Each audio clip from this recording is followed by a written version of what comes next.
Halo semuanya, Assalamualaikum warahmatullahi wabarakatuh. Saya Asto, selamat datang di Semut Buku.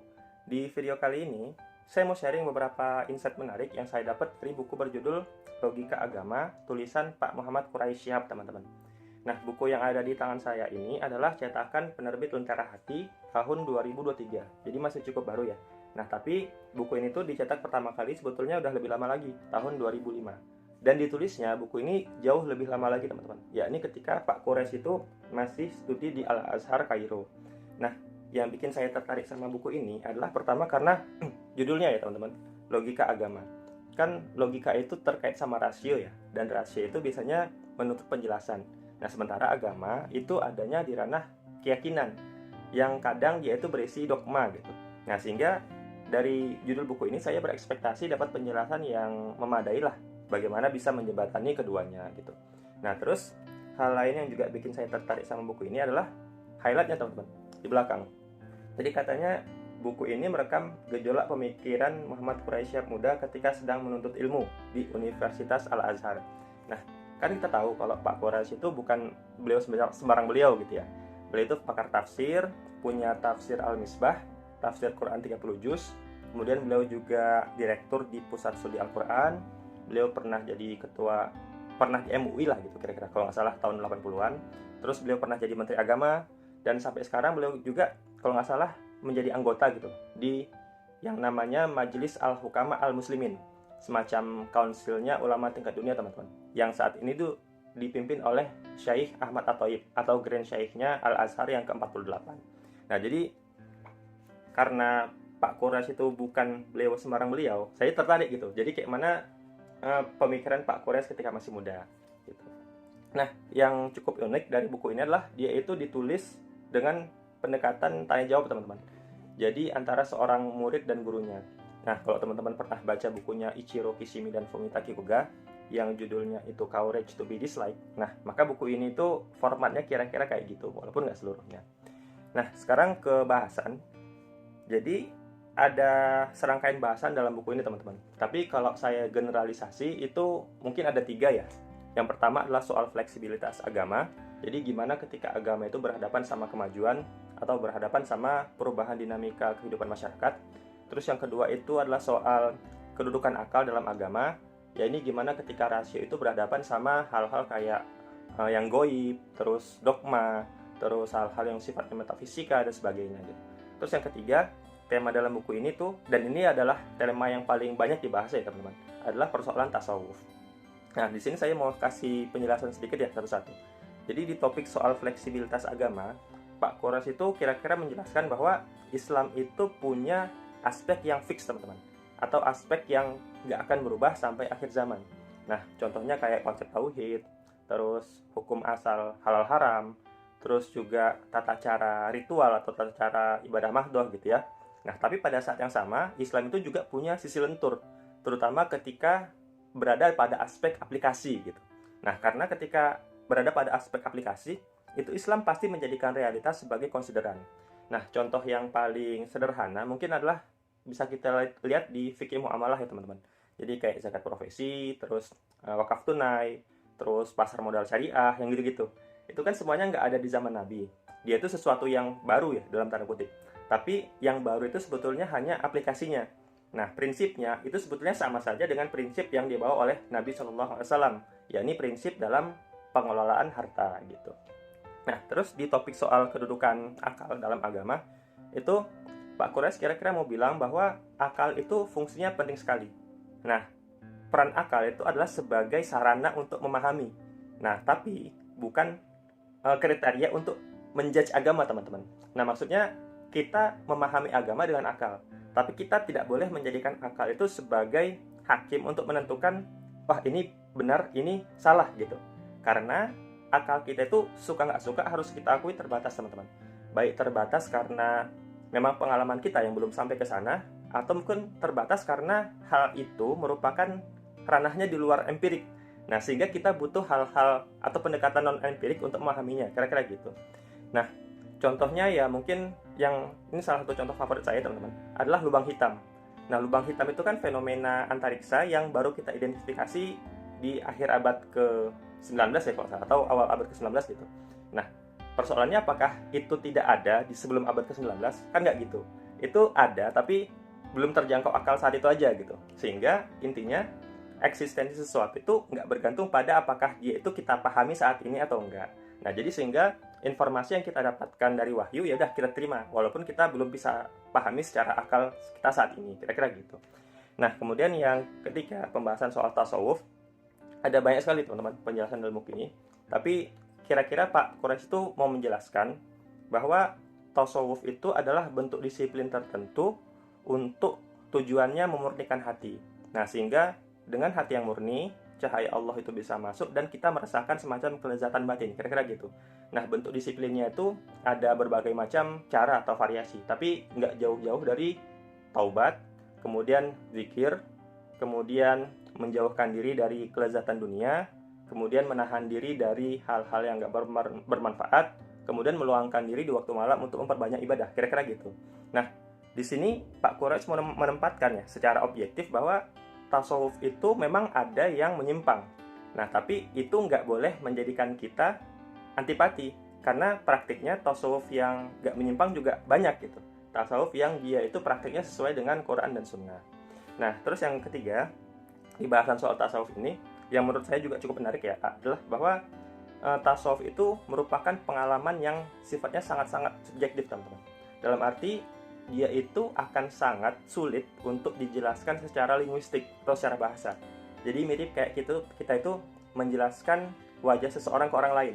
Ya mungkin kita bisa mendeskripsikannya dengan baik ya menurut kita. Tapi orang yang mendengarkan itu belum tentu punya bayangan wajah yang sama dengan bayangan kita. Nah, kira-kira gitu.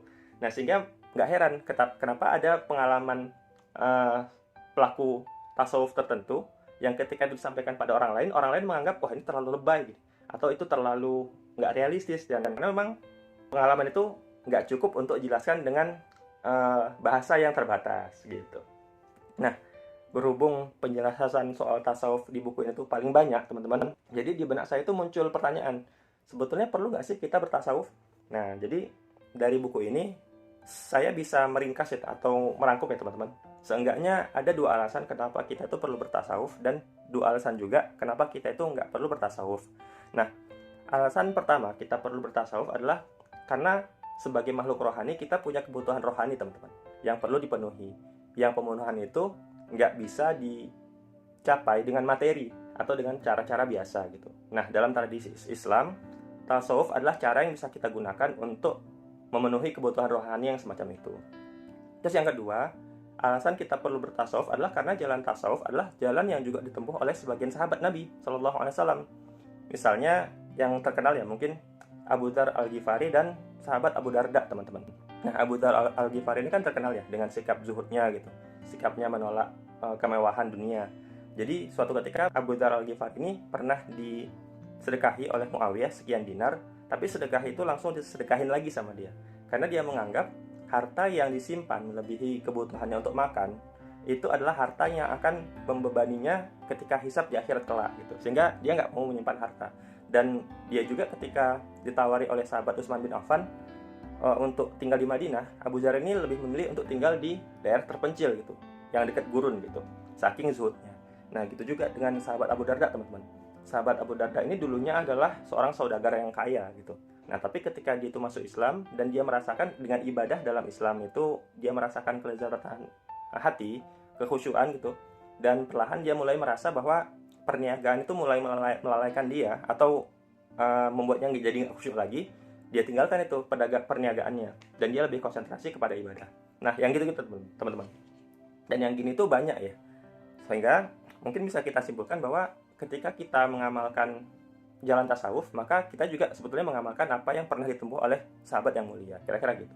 Nah, adapun dua alasan kenapa kita itu nggak perlu bertasawuf adalah pertama, karena tasawuf itu berat teman-teman. Berat karena memang praktiknya itu tidak dilakukan oleh kebanyakan orang. Terus yang kedua, berat karena syaratnya itu juga berat. Jadi kata Pak Quraisy di buku ini, salah satu syarat yang nggak boleh dilupakan adalah kita itu bertasawuf harus dengan guru. Dan gurunya itu harus capable, harus mumpuni gitu. Dia itu harus memiliki pengetahuan yang memadai tentang Quran dan Sunnah, dan dirinya juga mengamalkan tasawuf gitu. Terus yang kedua, alasan kenapa kita itu nggak perlu bertasawuf adalah karena tasawuf itu rentan atau beresiko menjadikan kita itu jatuh pada perkara yang ghulu, teman-teman, atau berlebih-lebihan dalam agama. Kayak misalkan kita jadi mengharamkan yang Allah halalkan, atau kita jadi lari dari tanggung jawab kita sebagai anggota masyarakat, seorang ayah, seorang bapak gitu ya, seorang suami. Karena kita bertasawuf, kemudian kita mengabaikan hak-hak yang kita tanggung gitu dan sebagainya. Nah, jadi dari dua alasan tadi, baik yang menjadikan kita perlu bertasawuf dan menjadikan kita tidak perlu bertasawuf, lantas kesimpulannya apa? Nah, menurut saya kesimpulannya adalah bahwa tasawuf itu bukan untuk semua orang, teman-teman. Jadi Pak Quraisy itu dalam buku ini mengatakan bahwa tasawuf itu bisa kita analogikan kayak lari maraton ya, teman-teman. Jadi mungkin ada orang yang happy lari maraton dan tubuhnya itu sanggup untuk lari maraton. Nah, tapi bukan berarti itu lantas bisa dilakukan oleh semua orang. Nah, jadi orang yang sanggup dan merasa butuh, yaudah silakan lakukannya.